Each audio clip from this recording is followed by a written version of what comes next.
Cleveland Clinic, Florida provides individualized treatment plans for excellent outcomes of health problems ranging from the most common to the most complex, even in cases considered untreatable by others. Cleveland Clinic, Florida. Every life deserves world-class care. All right, welcome to the KVJ After the Show Podcast. Kevin's eyes are looking sane, but he's got new hair. Virginia is a witch, and she farts in her chair. Jason is a spaz who's got an old man's ass. Welcome to the After the Show Podcast. Hello, happy Friday. It is the KVJ After the Show Podcast. Welcome to it. Friday, bitches. Mm-hmm. It is Friday. Yes, it is. Shake them if you got them. That's right. Well, I got them. I got plenty. Looking forward to it. Hopefully we get some nice weather. It's been a little bit rainy the last couple days. Very stormy. It's getting to be that time of year where we get those crazy storms, and you're always taking a look at the tropics to see what's going on. And usually when you do, you're like, oh, crap. I love the thunderstorms in the afternoon, though, in the evening. I like when the skies get dark. You know what I mean? You okay? No. It's fun to take a nap when you just hear like the rain hitting the windows, a little bit of light thunder. You don't want no big thunder. I love big thunder. I don't like big thunder. I like a little light thunder off in the distance. Oh, it's far away. It's not near my house. I'm not going to get struck by lightning. No, I want thunder. I want the kind that's rumbling my house. I want it to dig deep in my soul. Not me. I go to bed to thunderous storms every night now, and it helps me out greatly. Really? Yeah.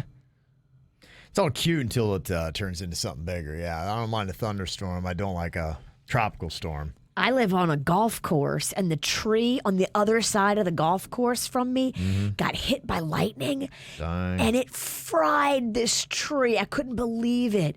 Like, half of the tree split off and fell, and then the other half was just torched and singed, and then it just died. And they finally removed it, but it sat there like a creepy Halloween tree for a good couple of months. Did you actually see it, or you just saw it after? No, I didn't see it. I just saw it after. Did you all see that one lightning bolt hit the Empire State Building? No. I showed it to you, I thought. That was the Statue of Liberty. Statue of Liberty, sorry. Statue of Liberty, my bad. I am an idiot. Do you see that? That was a crazy video. Did I show that to you or Denny's? I can't remember. You showed it to everybody. Okay. All right. Yeah, it was very, very cool. Well, you need a coffee or something? I didn't sleep last night. I'm starting to crash. Denny's! No. Boy needs a coffee. Cuban. I better get it together. I'm looking at a house today, so I better get my shit together. I know. You showed me pictures of this house. This house looks like a sweet one. Where's this house? North Palm. Okay. I got to tell you, honestly, there are a couple really cozy neighborhoods that I love in South Florida, and North Palm is one of them. Amen. Right off of US 1. I one time went and hung out at somebody's house. It's a quaint little house. I don't know if they really have HOAs. It's not like guard gates and all that kind of stuff. It's just all these smaller, cute little houses. They've done a great job with this house. It was cozy. It was quaint. It was cool. It's a quiet, great family neighborhood. And it's a perfect house for him because it's not big. It's not massive. It's a small 3-bedroom, but it's got a sweet-ass pool, Kevin. Yeah, I can see that. That'd be a great little fit. That is a beautiful place to That's live. the first house you've showed me that I've been like, okay. I don't want a big house. It's only me. It's even the townhouse that I'm renting right now. That's kind of too big for me because it's just me and Chewy. Smaller is better, but smaller with a nice little pool in the backyard. It didn't look that small to me, to be quite honest with you. I'm going to look at it today. Okay. I wonder if I'm allowed to Facebook Live it. Are you allowed to do that kind of stuff? If there's nobody living there? If I was you, I wouldn't, because what if somebody else sees it and then they go to bid on it because Right. you've advertised the Sucker. house and how sweet the house is. Then the address will be on there. I'd get my deal set up before I start promoting their sale. Yeah, I hear you. I was just going to show the backyard real quick. You could do that. Yeah, I wasn't going to show Just don't location tag it. Somebody swoop in and steal it from you. Wouldn't that be sad? It would be, but I mean, that's just Thanks part for of the letting us game. know on Facebook Live about that great house. We're going to go and outbid you, Jay Bird. Walk by the address again, Jay Bird. Thanks, dipshit. There is another little neighborhood that I really like. I've often gone around there. Cute little homes are turning around.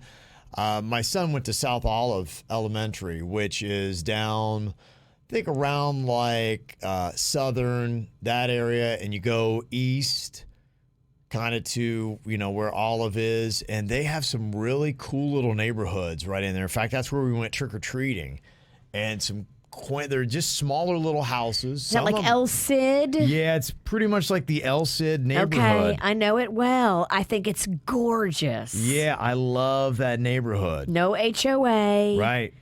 And And that's the cool thing about this place. No HOA. I'm telling you, it's a good thing. Look at me. Look at my face. That's the face of a woman who is pissed at the HOA. And they had the balls to send me a bill the other day for $900 and something. They were wrong. For what? Bad math. They said I had back HOA fees, but they were wrong. It wasn't $900. You know it for a fact. And it's not that I'm calling you out on your bad math. I'm just saying you have a history. Bitch keeps paper trail. I do electronic bill pay. Yeah. So I know exactly who I paid, when I paid them, and when they cashed it. And so I just gave it to them and said, you're wrong. I don't owe you $900 and something, so shut the fuck up. It is something when someone makes a mistake and says you owe money. You get mad because you're like, I don't owe you fucking any money. It actually ruined my day because I wasn't able to go on the laptop. It was a Saturday, and I couldn't pull up all the electronic bill pay records, and it wouldn't pull it up on my phone, like the extensive bill pay. I couldn't pull up on my phone. So I had to wait till Monday when I came in here, and I could look on our, full-on computer desktop.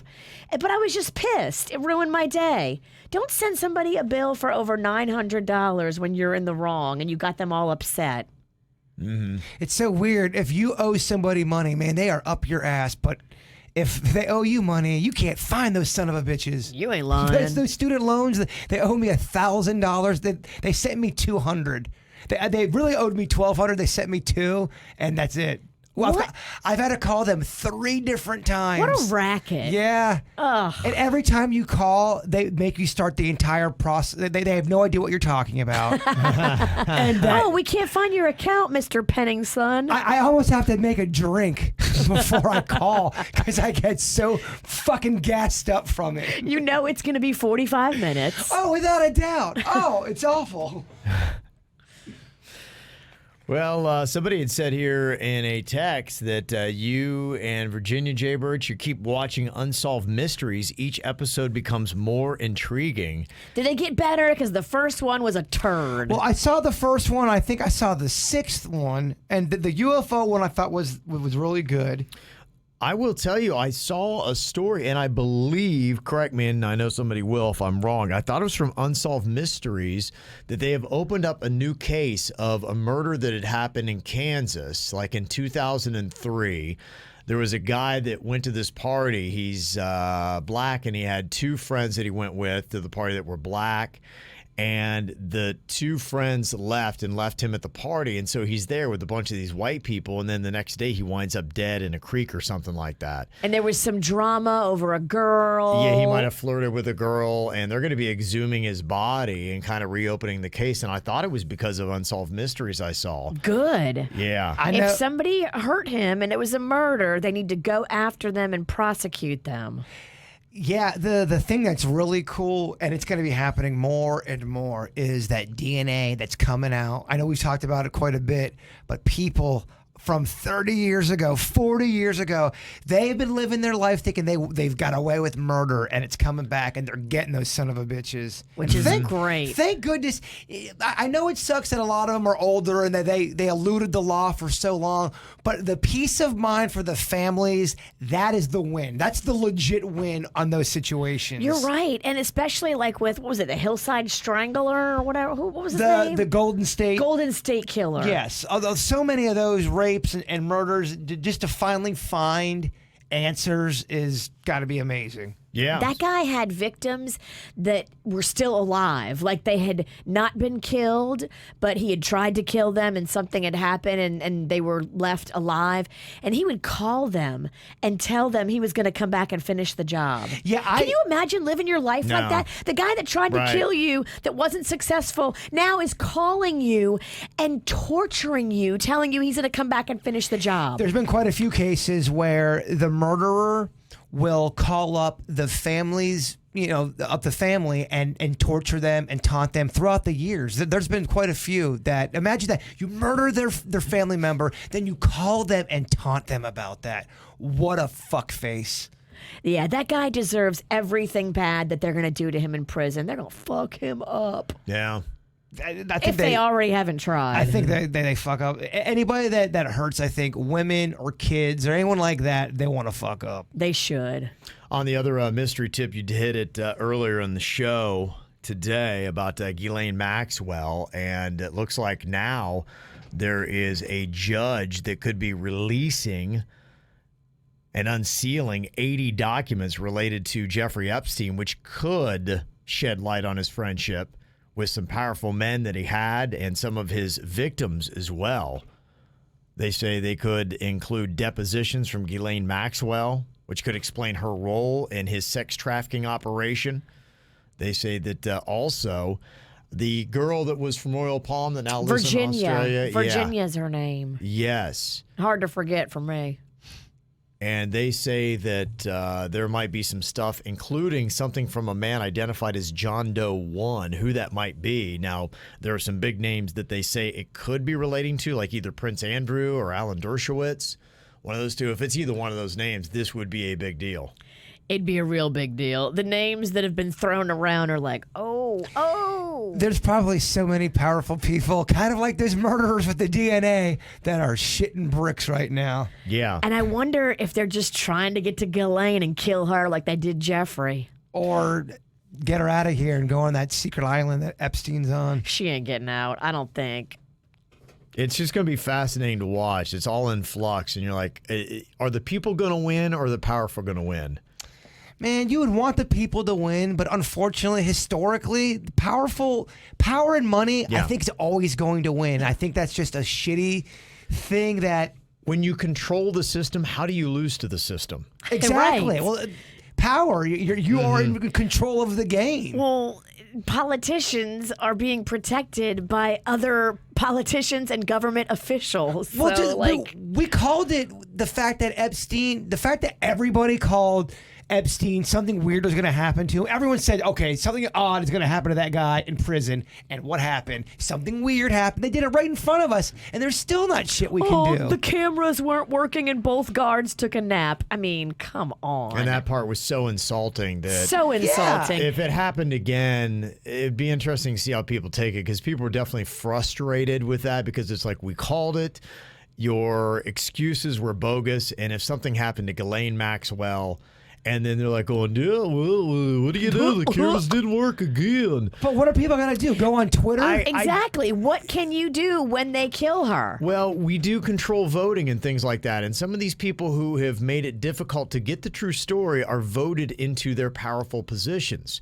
And that is something that, the power is in the people that way if it's organized. But that would be the question. If that did happen again, would there be such an organized effort that we would hold some of these people that are holding back the information accountable? And that's kind of where we are with it. And that's also assuming that you don't think that there's anything wrong with any kind of weird wonkiness with the voting system. Sure, I know there's so many different twists and turns that they control too. Well, how do you know they don't control that too? The most powerful thing ever. Mm-hmm. Yeah, I'm sure it would be so frustratingly crooked if we knew all the truths. Oh, you don't even know. We smoked a real big paranoid joint before the podcast. You're better off not knowing the shit you don't know. Oh, there really is some truth to ignorance is bliss. Go about your biz and your little normal measly life, and you don't know the money and the power and the control, and you, honestly, there's nothing you can do to stop it. So knowing that information is just going to get you all upset. Or killed. Right? Ghislaine Maxwell's attorney is vowing to appeal this move because they say the papers could impact her right to a fair trial. Wow. And also part of that story, too, was they finally started selling off some of Jeffrey Epstein's properties, including his Palm Beach compound. That went on the market for $22 million, a property he bought in 1990 for $2.5. So definitely a nice little markup on that. It's on El Brillo Way on Palm Beach, about a mile from Mar-a-Lago. It has got 14,000 square feet, 6 bedrooms in the main house, 3 in the staff house and the pool house. Oh, you're house hunting. Why don't you go look at it, Bird? All right. See if I can get in the mix. His New York City townhouse, that's on the market for $88 million. Dang. A home that he bought for a much cheaper price from Les Wexner. That's another one. I know, being from, around Columbus, that guy runs Columbus. And that relationship was rosy and beautiful between Epstein and Wexler for a while, and then all of a sudden it wasn't so rosy and it was actually nasty. It was questionably, that it might have just been a friendship. It seemed like maybe there was some, some action going bullshit on. went down. Well, they may have been together. Yeah, as a couple. You don't know. That's part of the speculation. Because when I looked at the price, I'm like going, oh, yeah. He cut him one of those, sweetheart deals. Yes. A deal you give your mistress. Oh, okay. Is that what's going on here? Yeah, when I was reading that full story yesterday of his New York City place. Do we know Wexler's sexual orientation? Is that a documented thing or is no? I don't know. Delving into that. I don't know who the fuck Wexler is. Don't know that. I know it's at least speculated, but I don't know if he's out. If Jeffrey didn't blow him himself, he could have set up somebody else to do it. Sure. Depending on what flavor Les was into. Yeah. You can find all kinds of different flavors out there. So A lot of flavors. A lot of conspiracy. It's fascinating to think about, but it's real, and it happened right here in our own area. Mm-hmm. There's girls that are probably able to listen to this podcast and our radio show that were over at his house. Oh yeah, probably a lot of them. I'm sure it's just the beginning when they start to uncovering everything that went on. Well, as soon as you see them say that there's some kind of financial settlement going to the victims, I think then you'll see, okay, now a lot more victims are going to come out of the woodwork and get their payday. Because what's the incentive to come out and talk about all the shady stuff that you mistakenly did when you were a young girl? Mm-hmm. There's not a lot of benefit other than seeing people get punished. But if there's a financial benefit, now you're talking a different scenario. Yeah. So that'll be a fascinating scene. If you don't know Les Wexner, Limited, Abercrombie & Fitch, Bed Bath & Beyond. In fact, if you go into Bed Bath & Beyond, it'll even say they have it painted right behind the cashier, New Albany, Ohio. And that was an area that was just farmland that Wexner kind of went in and started putting in these estates. I mean, it looks like something that a French king would have. Bed Bath & Beyond's prices are beyond fucking ridiculous.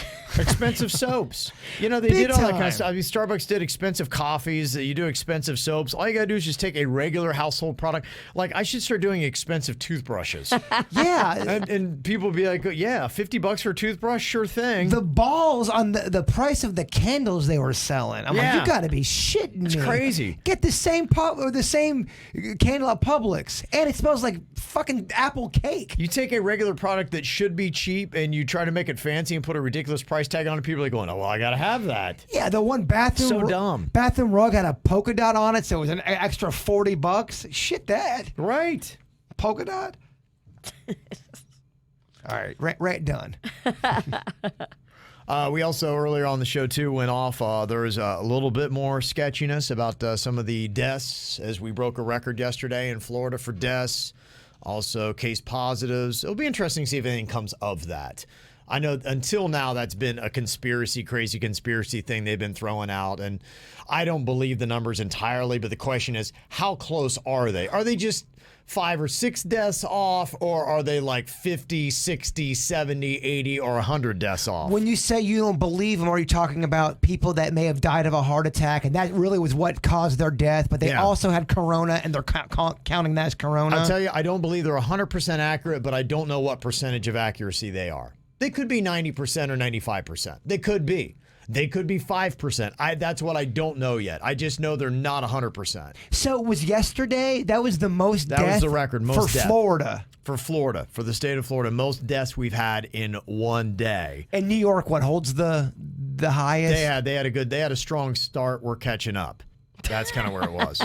In the We're race. gaining on you. Yeah. Well, according to that little map, you know, they show where the hot spots are at, and it looked like New York was completely out of all of it. They were the hare. We are the tortoise.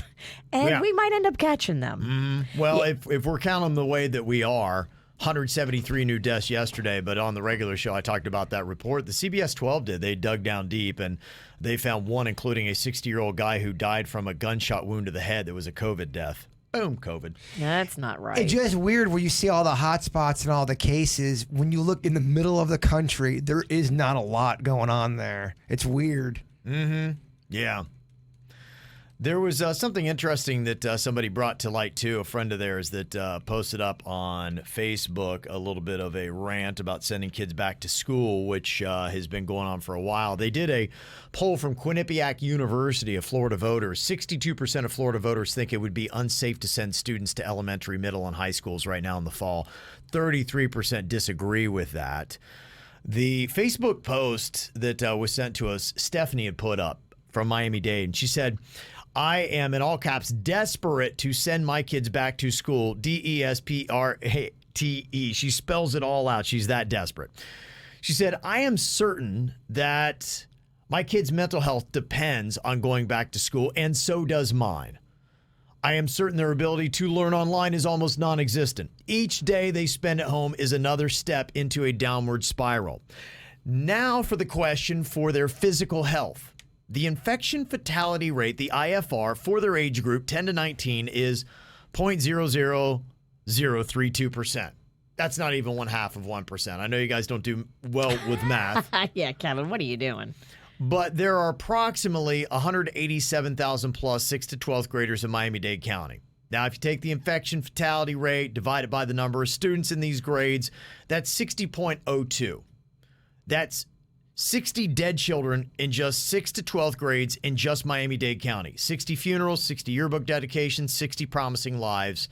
While that number, 0.00032%, seems like a zero, it is not. Yes, I know the statistics say more will die from car crashes, drownings, all the other things you've heard, even flu. I won't even go there. Wearing seat belts, all that kind of good stuff. You know, yes. We do not have a prevention method right now for the current crisis other than staying away from each other. The other things that people keep mentioning, we do. And not until we consider that the death of children belongs to all of us as a nation instead of the individual families who will experience that death do we start to see the bigger picture. Stephanie posted that up. I thought that was a good point. I thought it was an interesting opinion because I get hit with that number all the time. People are going, you realize with the fatality, and it's got a lot of zeros and then a small number right at the end. But she did some quick math there. And then when you do that, you're like, yes, but still that is 60 dead in Miami-Dade between 6th and 12th grade. And that's just Miami-Dade. So, you know, that is an interesting point. Yeah. Well, if you had a story where 60 people died in one day of that age, it would be a massive story. People would, it would be, Yeah. you know. So there you go. So, I mean, I think with all the numbers that I try to see, it's you're trying to, because I'm like you guys, my eyes glass over when I see numbers. Right. You're just trying to get the real story and the perspective of it. And that's what that's what we all need, right? You even see 173 deaths, you're like, I think that's bad, right? I don't get it. Yeah. Yeah, you really kind of need the perspective and the story behind it. What did you say about the mask, bitch? Yeah. It's kind of crazy on that, but it does seem like more people. 3 out of 4 Americans are all for the mask mandate. In Florida, it's still pretty strong, too, even though I don't think that the governor is going to go there. 79% of Florida voters said, give me a mask mandate. 20% oppose it. So that's the current numbers on that. We had the birds out on the balcony as we were starting off the After the Show podcast today, making a ton of noise. I have been fascinated with them all week long. I know you have. It's been one of those big things. You've been out there watching. You saw them ripping apart an animal the other day. It's a family, so it looks like it's a couple. This mama and papa bird are raising these two little baby birds out there, and the mom, it keeps going to these little rain puddles and taking all the water, and then she flies up and starts putting the water in the baby's mouth, and then the dad comes with this big. I think they're killing a bunch of fucking birds down there and bringing them back, and they're pecking on them. Damn. They might be. Got an email here from Jessica, and listen to this. She said, I was just listening to the podcast from Wednesday. I heard Jay were talking about the crows eating another bird. Well, I had to tell you guys about a crazy crow story that happened in my neighborhood. A few weeks ago, I was walking by my neighbor's house with my 4-year-old daughter when I heard what I thought was baby birds chirping for food from their mama. I looked on the roof, and I saw a giant crow that was pecking into the gutter to feed her babies. So I thought. Told my daughter to watch, thinking that there was a sweet moment going on and my daughter was going to be able to see it. Instead, the crow stops, turns its head, looks at us, and it's holding up a chipmunk that it was in the middle of killing. The noises weren't baby birds calling for the mama. It was a chipmunk crying out in pain because it was being murdered. Oh, my God. Needless to say, I was horrified. Luckily, my daughter didn't really understand what was going on. I lied to her, telling her that the animals were just playing a game. Yeah, it's called murder. Not my best parenting moment. Love you guys. Thanks for all the laughs. I'm in the middle of moving across the state. You guys have helped me, but That sucks, man. Honey, they're just playing. Oh. Why are they bleeding? They're painting. I love a chipmunk, too. I always think of Chip and Dale from Disney, and that would just torn me apart. Well, it was kind of the same thing. I'm looking out the balcony, and I'm thinking, oh, that's so cute. The mama's feeding a little baby, and then I Right. see the dad fly up, and they're all starting to eat something. I go, Denny's, I think they're eating another fucking bird. And then, I swear to you, 10 minutes later, because we had a meeting, we came back, all of the bones were gone. They either ate the bones or they punted them off the balcony. Damn. And I think they might have ate them. gosh. It was. It's tough when you see nature in action. It is. And then today, the same thing. They're eating some kind of, it looked like a bird again. I'm trying to have a weekend kickoff over here, and I'm watching these birds decapitate animals. It is not setting the tone for the weekend. And they kind of just look like they are a little off, these birds. Just kind of They're like. greasy and Yes, angry. They're oily, and they look in the window, kind of No like, fear. Like, bitch, you're lucky this thing is locked. I would peck the shit out of you. That is from Jessica, formerly of Milwaukee, now in Madison, Wisconsin. Remember Jess was in here, brought in some beers one time. Oh, yeah. We're always talking about going up to the Summerfest in Milwaukee to hang out with her, and apparently that is passed. But I hear Madison, Wisconsin is a really cool town. I've heard that at least too. in the summer. I've heard that's a cool town. Yeah. So there you go. I got an email here that says, recently you guys were talking about wrestling and all the weird shit they do, and like somebody losing an eyeball the other day. That was Rey Mysterio was in a match. Yeah. Yeah, I was talking to my son Cannon about it. He was aware of it, and he's like, did he really lose his eye? I'm like, nah, I think it was just a whole skit they did. We hope he didn't lose his eye. I forgot to talk to Virginia after that story about Rey Mysterio losing his mask to Big Sexy back in 1999. Yeah. Can you come over and tell me that when I'm just getting ready to lay down for bed? Panda would love. Well, I think I watched it with Panda. So. Said, well, my dad lost one of his eyes when he was pretty young, so he being one eye was pretty big deal for him. His prosthetic eye even looked really real. I remember at church he would take his eye out, tease any little kid sitting on the pews in front of us. Several times I even witnessed him clean his eye by popping it in his mouth and then sticking it back in his eye socket. So gross. Oh. A few years ago, my mother and I were having a brunch at a diner, and all of a sudden he sneezed, and when he did pop, his glass eye fell out and rolled all the way across the floor under people's tables. Oh my gosh. I was mortified, but we all got a good laugh out of it. God rest his soul, Dad passed since, but we got some great stories to remember him by. Oh, Dang. Thanks for telling that story. It's amazing. Wow, how about that? Could you imagine that you're eating and you see some guy's eyeball pop out and roll underneath your table? No, thank you. That's amazing. A couple quick corrections here. Somebody texted in and said, I love how both the dudes mistake Bed Bath & Beyond for Bath & Body Works. No, I'm not. Bed Bath & Beyond, it's got all that shit we're talking about. I think we were saying the one for Les Wexner that he owned. Oh, I don't know. I don't know the difference. I don't know Wexner. Oh, okay. Well, I think one of them's in the mall. Bed Bath & Beyond is like next to TJ Maxx.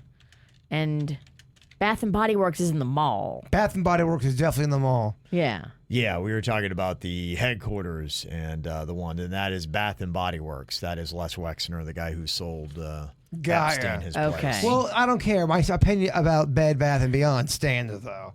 Okay. No changing that. Yeah, I think that's what the correction was about. Melissa let me know, too. In 2005, Bon Jovi did have a hit song, Who Says You Can't Go Home. It reached number 5 on the Adult Top 40 charts and 8 on Adult Contemporary. I almost said that when I was mentioning that. I was kind of referencing the Top 40 charts. He did get the adult hit, and it crossed over a little bit on the Hot Country Billboard charts, that song. I listened to that song when I put on Cheese Dick's Greatest Hits. I hate that song so much. Oh, that you can come home. Yeah. And what was the other one? It's My Life. That was Bon Jovi's last top 40 pop chart hit. Is that the same song? 2000. Is that this Romeo was bleeding? I don't know the song well enough. I don't listen to it a lot. Terrible. It's so terrible. So terrible. Yeah. That lyric. This Romeo is bleeding. Oh, gosh. Can I leave? It's pretty rough. Hey, he seems like a nice enough guy. Oh, he absolutely is. He seems lovely. His songs are a little cheesy. But that's what they do, though. That was the time, too. When you think about, like, you know, when we were rocking out to Bon Jovi, everything was cheesy. Pour Some Sugar on Me. I think that entire band's probably pretty darn cool. I told you that I worked at the club Except for the one they kicked out. They kicked him out? No, not Tico Torres is still in. He's the drummer. Richie Sambora. Richie Sambora. Yeah, and I feel like he was a big part of writing the songs. But he might be cool, though. He still might be good. They might not get along, but if you met him. Oh, yeah, no, I'm sure he's fine. Unless you ask John Bon Jovi. So that's the beef, them two? Yeah, they split and went their own separate ways. And to me, I sense a little bit of like Richie missing. Because I think he was a big part of some of their biggest hits. Interesting. Well, if you took anybody out of the equation on our show, you're going to notice a difference of that. Mm-hmm. It's the same thing with Billy Joel. I've known Billy Joel's music since 1973 with every band member, and the band he has now just does not cut the mustard like it used to, man. It's a major difference. Yeah. It's an empty sound. I've not really loved a Bon Jovi song since he left, the new one that they came out with. Someone like that, you're totally going to hear a difference in the music. Mm-hmm. But Melissa said Bon Jovi's my favorite artist. Thanks for letting me know that he bought a new house in Palm Beach so I can take Virginia's advice and hide in the bushes and stalk him. Be careful. Something tells me he's got security. I think he's a cool dude, though. Charitable, nice guy. Mm-hmm. Yeah, he's got a lot of connections. Remember we played, he had jumped into a Boca classroom, the virtual thing, not long ago. I do remember that, and everyone in the chat room said how horrible he looked. Jeez, I know, right? It was tough. Damn. They were on him. And I think his uncle might be in Port St. Lucie. Okay. I think the real spelling of the last name is like, it's in Italian, Bon Jovi. Oh. Yes. I think you're right. Yeah, and he made it more like rock and roll, but he's going Bon Jovi. Yeah, taking the Jovi out of it. Quick Feel Good Friday from Panda and the Pizzle said, my husband and I closed on our very first home yesterday. Yay. Very nice. A little shout out to the realtor, Michelle of Keys Realty. Also the mortgage lender, Vince of Capital Mortgage. Skeptical we do it, but they made it happen. Thank you for that. Also, an early birthday shout out to Nicole Trujillo from the YouTube chat. Her birthday tomorrow from Cesar. Yeah, Nicole. Yeah. So there you go. Birthdays, fun stuff, all that kind of good jazz going to be going on. And do not forget, too, tomorrow it's a little Christmas in July with our charity, Little Smiles. It's a little party there in the Heights neighborhood in Jupiter for kids who want to come out and see Santa. Free socially distanced parade is going to be going on. Yeah, it's going to be a parade with a bunch of vehicles and a float with Santa on it and just something different to do with the kids, for the kids, safe. So everybody in the Heights is invited to come out to their driveway and wave at Santa. And if you can, spare a few bucks to donate to Little Smiles. We're kicking off our holiday toy campaign early because the need is tremendous and the donations are dismal. It is a rough time to be a charity. Any little bit helps. $5, $10, whatever you can spare. All you have to do is text the word little smiles to 44321, and we'll see you out there in the Heights. Make sure you wave at Santa. Yeah. Have a great weekend. Cleveland Clinic, Florida provides individualized treatment plans for excellent outcomes of health problems, ranging from the most common to the most complex, even in cases considered untreatable by others. Cleveland Clinic, Florida. Every life deserves world-class care.